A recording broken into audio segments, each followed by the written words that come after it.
Ya está con nosotros Ignacio Ima, gerente de estudios públicos de Imaginación, para analizar los efectos políticos de una semana que fome no estuvo. O sea, No. pasaron cosas, tuvimos de todo. ¿Cómo estás, Ignacio? Gracias por estar con nosotros. Hola, ¿qué tal? Ignacio. ¿Cómo están? Buenas tardes. Buenas tardes. Tenemos hartos temas. Hay varios temas que están tensionando la política, las campañas presidenciales, por supuesto, pero partamos por los bots, que fue una de las noticias que pegó fuerte sobre todo en el Partido Republicano, ¿no? Y en la campaña de José Antonio Kast. Pero ¿cuánto puede ser el alcance o el impacto? Lo conversábamos con Benja al inicio del programa. El impacto real que podría tener esto en términos electorales para José Antonio Kast.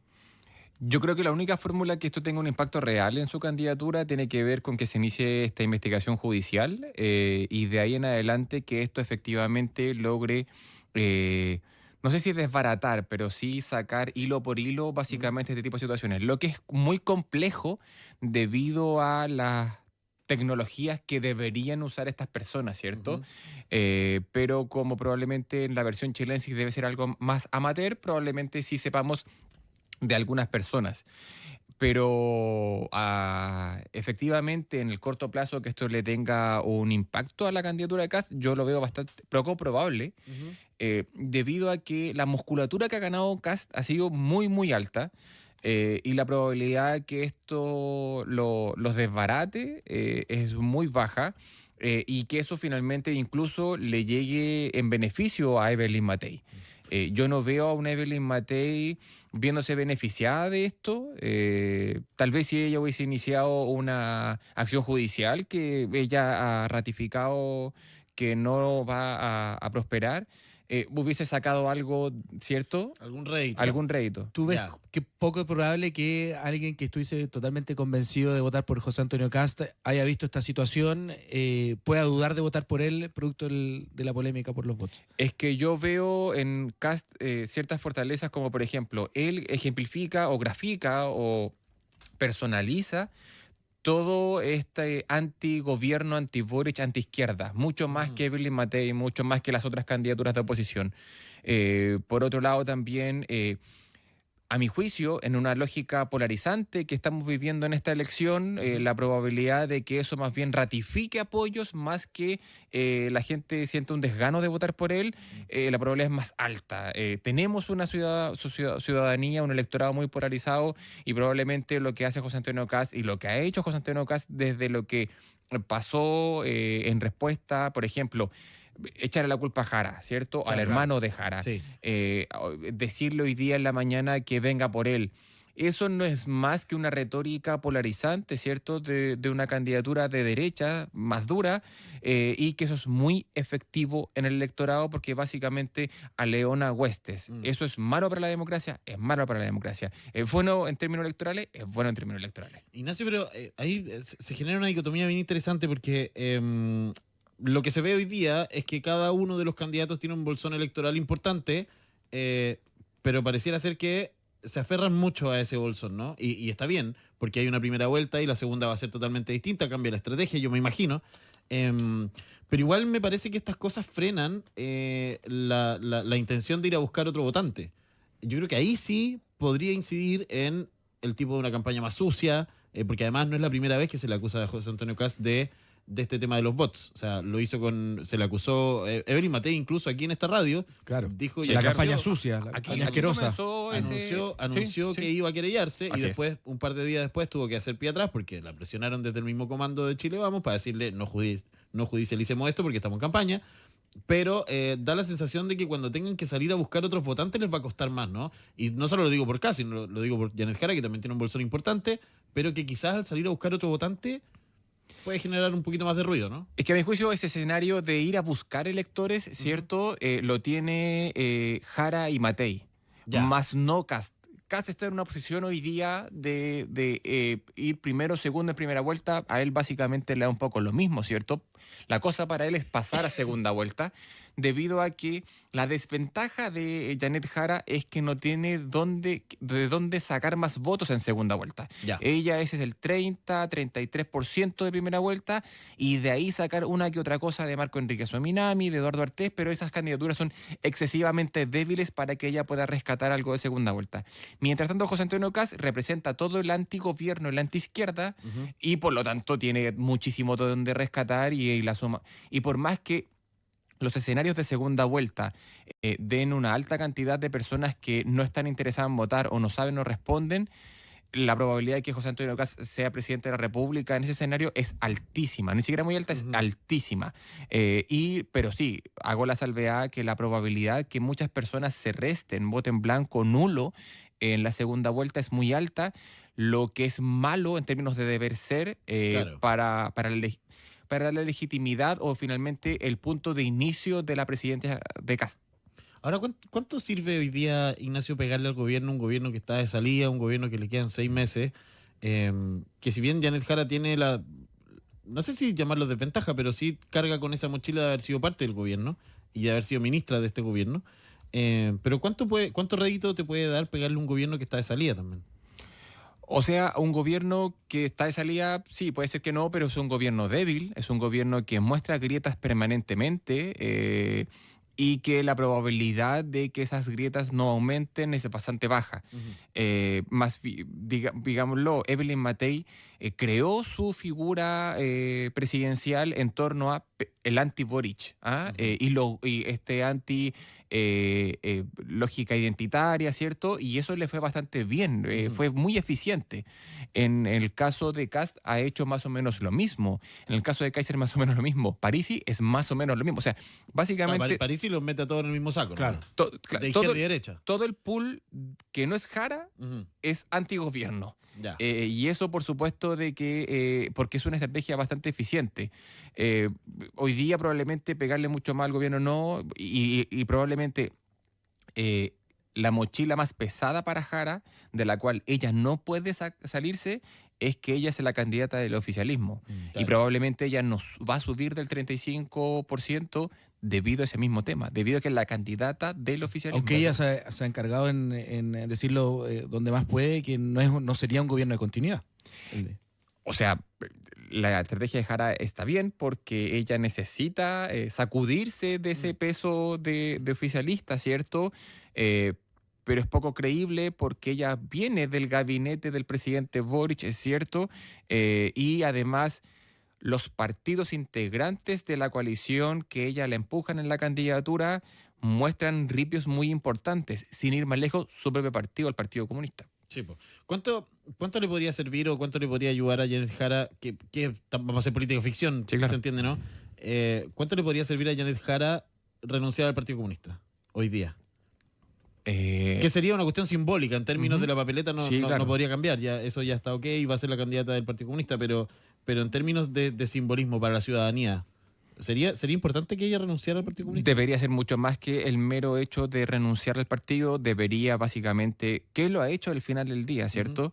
De parar los carros, como se dice en buen chileno, a Carmona, a Jadwe, lo ha hecho, pero eso pareciera no tener efecto en la ciudadanía. Como que se continúa ahí porque esta lógica de que ella es comunista, ¿cierto? De que ella tiene esa afiliación partidaria, le ha sido muy difícil de sacudirse y por lo tanto ella debería más bien dedicarse a cuestiones programáticas, ¿cierto? Más que estar respondiéndole permanentemente a Carmona, a Jadwe y a los integrantes del PC. Ignacio, hablamos con Ignacio Ima, gerente de estudios públicos de Imaginación, a esta hora aquí en el CAI de nuevo. ¿Cómo viste el debate en torno al voto obligatorio y el traspié que sufrió el Congreso ahí el gobierno en el Congreso? Hoy día el presidente Boric salió a defender el rol de la ministra Macarena Lobo. Él dijo que como gobierno todos respaldaron el acuerdo, incluso no descartaron o más bien anunciaron que van a ingresar algún tipo de indicaciones para poder sortear el tema. O sea, es que la ministra Lobo está haciendo la pega que tiene que hacer y en ese caso uno debería, además, no solamente hacer esa pega, sino es que probablemente la pega que haga en el presupuesto 2026 va a ella a llevar la batuta de ese diálogo. Lo que ocurrió, lo que ocurre, mejor dicho, en el Congreso es una chambonada completa. No tengo otra descripción, ¿cierto? Porque al final del día no puede ser que a menos de 3 meses de una elección continuemos hablando de las reglas que se van a abordar en esa elección. Ujú. O sea, eso es propio de un país que está permanentemente, no quiero decir bananero porque es un poco fuerte, pero que está improvisando respecto Claro. a una elección, y eso es muy, muy, muy complejo. ¿Ah? Las reglas deberían estar claras hace un año, 6 meses al menos, y yo creo que en realidad la probabilidad que logremos sacar esta ley de aquí a un mes más es bastante baja. Si no es que es imposible, porque esto después va a terminar en tercer trámite, probablemente esto termine en una comisión mixta Sí. y vamos a terminar en un escenario bastante complejo a probablemente un mes y medio o menos de la elección, y eso habla de la poca seriedad en la cual se encuentra el sistema político. Y una cuestión que además estamos discutiendo elección tras elección. O sea, ni siquiera dejamos una ley permanente, sino que además como que ponemos un parche y después seguimos y Claro. discutimos la próxima elección que tengamos. Se vota más por personas que programa hoy día, Ignacio. Uno echa de menos ya también que nos presenten alguna propuesta, digamos, ¿no? Más allá de, hay algunas súper rimbombantes, como de José Antonio Cast, de las cárceles, ¿cómo se llama? El plan Cancerbero o algo así. Franco Parisi, por otro lado, que anuncia cárceles en los barcos, qué sé yo.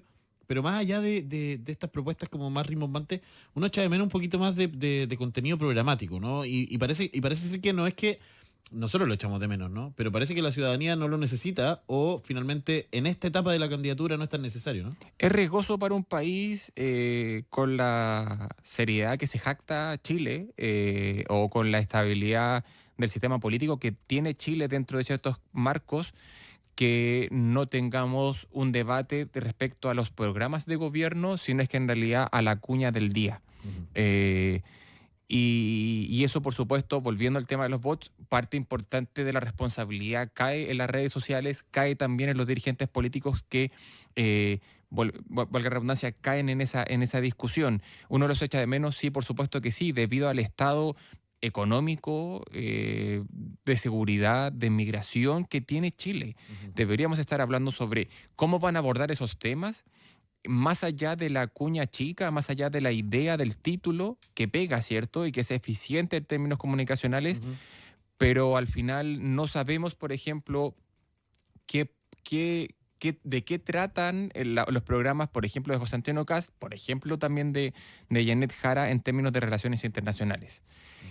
Y es complejo debido al escenario global que se está configurando, ¿cierto? Por ejemplo, en las 3 economías más grandes de Europa, la ultraderecha puntea Ujú. las encuestas de opinión pública para la futura elección. Eso debería ser un tema que abordar, ¿cierto? Por más que Chile sea un país pequeño, una economía pequeña, pero tenemos que tener cierta opinión, y eso no lo estamos viendo. Ujú. Y eso finalmente es peligroso porque, claro, volviendo a lo que tú dices, Yerko, es efectivo de que finalmente las personas están agotadas de la política, están agotadas de los políticos profesionales. Ese es el resultado de tener a Kast y Jara en los primeros lugares, Ujú. pero eso también deforma el debate de fondo. Es agotador debatir, el debate público es lento, más lento que un tuit, sí, por supuesto que lo es, Sí. pero no podemos comparar ambas cosas. Y las personas finalmente, debido a que estamos en esta dinámica de ansiedad, de la inmediatez, estamos sufriendo también en la política ese tipo de síntomas. Y yo creo que sí, que efectivamente estamos en una lógica de sentimentalismos, y también de liderazgo más que algo programático, algo ideológico detrás. Ignacio, estamos en la recta final de este gobierno, en la administración del presidente Gabriel Boric. Quedan 7 meses. Bajo tu mirada y desde tu perspectiva, ¿qué es lo que queda esperar de este gobierno? Porque tiene algunas promesas de campaña por cumplir todavía, como el Salacuna, la gratuidad, y bueno, ahora más pronto el tema del presupuesto, que no es una discusión menor. La probabilidad, o sea, si es que se sienta a la mesa las oposiciones en el hemiciclo, ¿cierto? Ya que se pararon el otro día las derechas del Senado y Ujú. quieren debatir temas, lo que le queda al gobierno es bastante poco, debido a la fuerza que tiene este gobierno. la probabilidad que saque un par de temas más que no marquen una agenda profunda, sino es que más bien el presidente y su administración terminen hablando de una elección, del resultado de la elección y cómo finalmente le va a ser el traspaso al próximo gobierno, va a marcar la agenda y los errores propios, más que han podido tramitar un proyecto de ley simbólico para ellos, como por ejemplo el final CAE, como por ejemplo la interrupción anticipada del embarazo. Sí, hoy día están todas las fichas puestas en el presupuesto probablemente. Sí, claro que sí. 2026. Ignacio, déjame volver a la campaña presidencial. Evelyn Matei, se ha dado un fenómeno bien curioso con Evelyn Matei, que fue punteando las encuestas por mucho tiempo, por muchos meses, y que no logró repuntar nunca más. Es un hecho, y en el comando lo saben, y están preocupados y están ocupados de eso además. Han hecho cambios en su estructura, en la estrategia, en nombre, el ingreso de Juan Sutil, que entró con mucha fuerza. Parece ser que hoy día ya pasó a una segunda plana, porque además se mandó unas declaraciones que no ayudaron mucho. Pero ¿en qué momento uno podría decir que la campaña de Evelyn Matei, no la quiero echar por el suelo, digamos, puede remontar y puede pasar cualquier cosa, pero ¿en qué momento de la campaña, de este largo camino que ha tenido Evelyn Matei, que para ser justo ha sido mucho más largo que el de los demás, incluso yo diría que Evelyn Matei ya era candidata presidencial siendo alcaldesa, Claro. digamos, todavía. Pero ¿en qué momento uno podría ubicar algunos hechos que dijeron, ya, aquí hubo errores que fueron garrafales y que no los va a levantar? Yo creo que el estado de ánimo que tiene hoy día el comando, más allá de lo que intentan proyectar, es concreto, ¿cierto? O sea, de que ex dirigentes de Chile Vamos y actuales dirigentes de Chile Vamos, o de la derecha tradicional, si se quiere decir, estén apoyando a José Antonio Kast, y la probabilidad que veamos uno que otro durante este camino también puede ocurrir. Y eso, por supuesto, que aminora o amengua los ánimos dentro del comando. Pero la probabilidad de que Matei supere el porcentaje para llegar a segunda vuelta es bastante bajo. Sin embargo, también quiero hacer la salvedad. En diciembre, enero, Kast estaba en cuarto lugar. Y básicamente pensamos de que las encuestas nos dan la verdad revelada, la piedra filosofal, pero los ánimos han ido fluctuando y cambiando, ¿cierto? Y eso, quién sabe, y si eso cambió radicalmente en un par de semanas, debido a errores propios de Evelyn Matei, debido al agotamiento, al cansancio y también esta campaña de desinformación que vivió, porque eso es un hecho, todos o la mayoría lo vio a través de redes sociales, la probabilidad que repunte eso es bastante baja, debido a que ella no logra como tener un relato coherente definitivo, porque en un momento fue mucho más extremista que José Antonio Kast, que no se ha involucrado en temas como por ejemplo el régimen de Pinochet. Claro. Ella sí se involucró derechamente. Claro. Es un tema que además es bien increíble, porque uno creería que la centro derecha ya lo tenía superado, o al menos lo tenía controlado y guardado en un cajón, y cada cierto tiempo les aparece, ¿no? Es complejo. Y eso. lo sacan ellos mismos.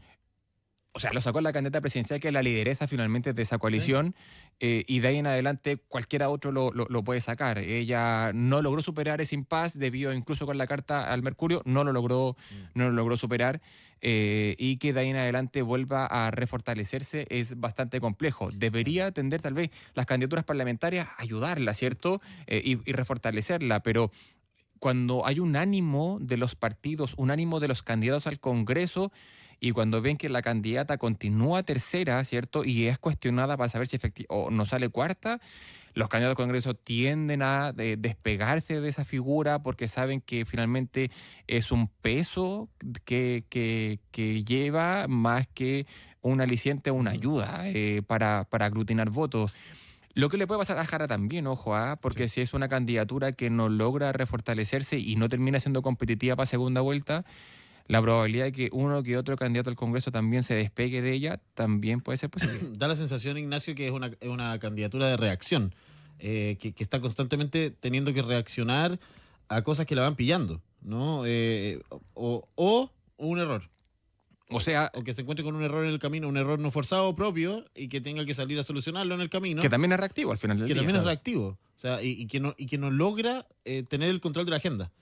O sea, ella perdió completamente el control de su agenda propia, ¿cierto? De su comando, sin ir más lejos, lo mismo que dijiste tú, Yerko, de nuevo el tema de Sutil, que la puso nuevamente un tema que al parecer había sido superado hace un mes o hace unas semanas, Es complejo porque al final lo que hace José Antonio Kast en parte es fagocitarse de Evelyn Matei y la UDI particularmente, ¿cierto? Y ese partido lo va a hacer en la próxima elección parlamentaria.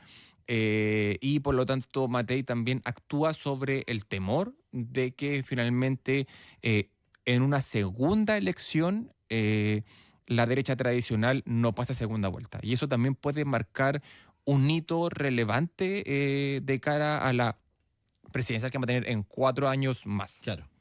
Oye, harto tema, buena conversa. Sí, buen pelambre. Y nos queda agradece. harto todavía. Muchas gracias, Ignacio Ima, gerente de estudios públicos de Imaginación, esta tarde por estar con nosotros. No, muchas gracias a ustedes por la invitación. Un Gracias, abrazo. Ignacio.